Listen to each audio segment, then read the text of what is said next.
All right, well, thank you so much, Elizabeth, first and foremost for the opportunity. Thank you also to my esteemed co-presenters. And we have kind of an action-packed hour for you today that we are really thrilled to be able to share with you. And so I am going to get started. Can everybody see my slide? Great, awesome. So the title of our presentation, as you all saw, is Getting Ahead of the Infestation Enhanced Tree Monitoring Feature in Tree Plotter. So our understanding is many of you joining us today on the call are either current or potential Tree Plotter users. And what we want to do, and we're thankful to have the opportunity to do from Elizabeth, is share with you a new feature that you can incorporate into Tree Plotter. And that feature is a tree health monitoring protocol that will ultimately help you proactively manage your trees in the threat of insects, diseases, weather events, etc. So, come on. All right, here we go. We'll do it old-fashioned. So the biggest question that we at the Nature, and by the way, I should introduce myself, Rachel Holmes, Urban Forestry Strategist for Cities Network at the Nature Conservancy. And I've been working in partnership with the U.S. Forest Service now on an effort called Healthy Trees, Healthy Cities since 2014. And we started this partnership really with the big, broad question of, are we doing enough to proactively protect our trees? So as many of you know, researchers like Dave Nowak have shared with us that by far and away, the greatest value of our trees is in long-lived, large trees.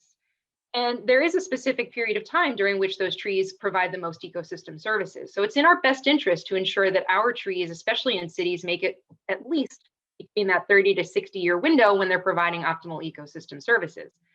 But we also know that while those trees are working their butts off to try to provide us with benefits, there are some real significant threats to these trees. And so I hope you appreciate the ghosts of Christmas past, present, and future, obviously gypsy moth, currant, emerald ash borer, and then who knows what's going to happen in the future. But the point being here, folks, is that we already know that there are significant impacts to our nation's biomass already with known insects. That doesn't even say anything about the insects that we can expect to see over the next couple of decades.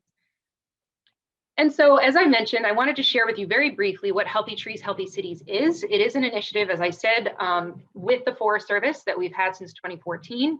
We focus in on tree health monitoring, again, with the eye toward protecting mature trees, especially, but ensuring that our tree canopy makes it to those critical years. We have a suite of free tools and resources. We have a smartphone application, project management dashboard, and education and training resources. But this is where we want to zero in today, folks, which is on the data. So there is a national application for the data that is collected through this initiative, and then there's also a local application for the data collected. So let's just unpack that briefly, because this is where this talk comes in today. So just look at the local implications for the tree health data that we are encouraging partners and others in the community to collect. So it obviously will help you, or we hope it will become obvious to you, that it will help you with the early detection of known insects and pathogens. We also know that it will serve as a proactive method of surveillance for unknown threats that we're not quite sure yet. It's also a means to prioritize management response. We do know that the needs of our trees are growing while our budgets are shrinking. And so one of the major benefits that these tree health metrics can provide you with is a way to prioritize the sickest trees that need the greatest attention in the shortest time. And then finally, we'll hear an example today that Michelle will share with us about an instance where these tree health metrics were used to actually secure significant funding to help manage trees. And then, while this information is extraordinarily helpful, we feel, at the local level, there are also national implications for that data. So for example, the data gathered, especially through your efforts with Tree Plotter, will help support research in tree health nationwide.